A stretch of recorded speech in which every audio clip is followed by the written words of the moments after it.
Hi everyone, welcome back to Teaching from a Distance. If this is your first time joining us, my name is Danielle Polk and I'm a literacy coach. In today's episode, we're going to go over 5 ways to clean out your Google Classrooms. It's that time of year again. We have been hard at work in our distance learning environment. Maybe some of us were in our buildings and we took down our St. Patrick's Day decorations and looked through some of our winter work, and we began to reflect on this year. So we're going to do the same thing, but with our Google Classrooms. So let's get started.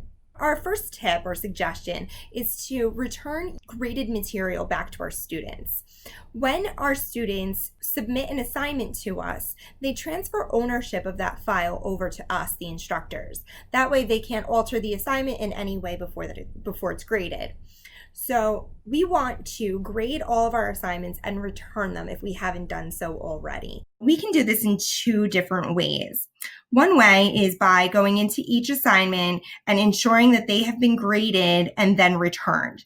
This is a best practice when you're grading in Google Classroom anyway. So we can see we have our assignment here and all of our submissions. I'm going to click on all of my students because all of my students returned the work, and then I'm going to click on this box that says return.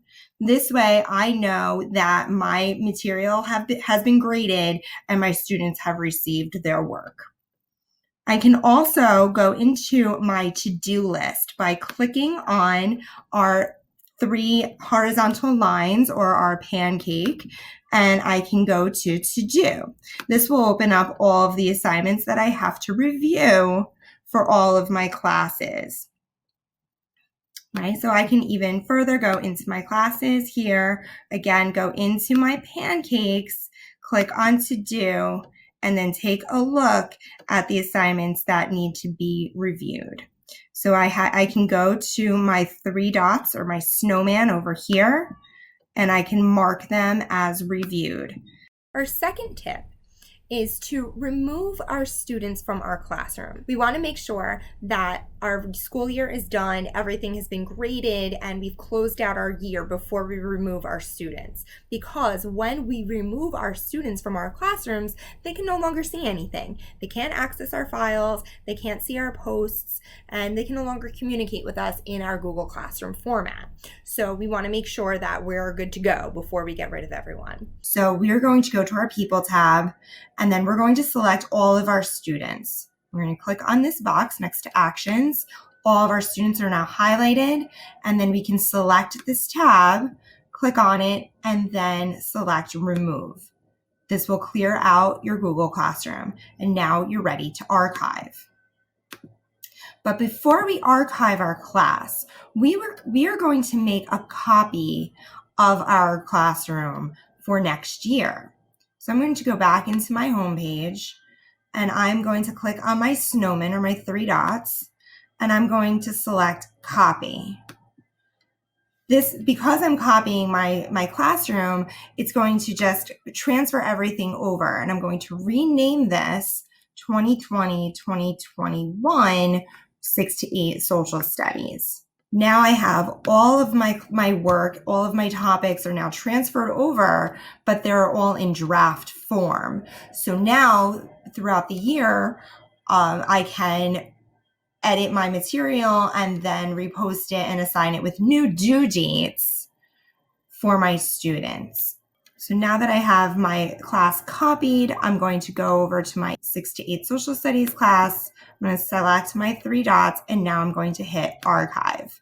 Archiving your class is going to remove the class from your home page, and it essentially freezes the classroom in time. So we can always go back. We can hit our 3 pancakes, and we can go into our archived classes, and then we can see all the classes that we have created. I can always go into my class and I can see my resources, my units, my topics, my classwork, and I can bring back anything that I need to. And we'll save that information for next year. Our last tip is optional, but it is a good way to remain organized. We're going to clean up the Classroom Drive folder. Whenever we create a classroom, there's a folder that's automatically created in Google Drive. This is my 7th grade ELA folder, but I want to direct you to the Classroom Drive folder. This contains all of your classrooms that you've ever created and houses all of the materials. So you can locate it in your drive. There's going to be a folder that pops up and it says Classroom. You never want to delete this folder because if you ever want to get those files back, it's nearly impossible. But we can go through our classroom folders and take a look at work we can get rid of or work that we can combine into a neat folder. So what I like to do is create a new folder in my Google Classroom folder, and I'm going to label it 2019-2020 so that we can close out this year. So I can now put in any of the classrooms or materials that I created for this year. And it just cleans up the folder a little bit.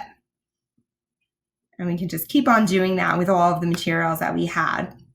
I can also take a look inside of each of those classrooms and take a look at materials that I may not need anymore. For example, I have a duplicate main idea chart, so I'm going to remove it, and I'm okay with that. Another tip that I like to do in my Google Classroom folder is create another folder and title it Exemplary Work. This is a good idea if you have examples of student work that you would like to show your future classes. You can title exemplary work, examples, whatever you want to do. So I like to use this for good rubrics or good assignments that I really enjoyed using and perfect examples of student work. So once you have that ready to go, you can clean up your classroom pretty well and have it organized and be ready to go for your next academic year. So I hope these tips help. If there's anything that you would like to see demonstrated, please leave me a comment in the box or shoot me an email at dpolk@carneyschools.com. Wish you the best summer ever, and we will see you next time from a distance.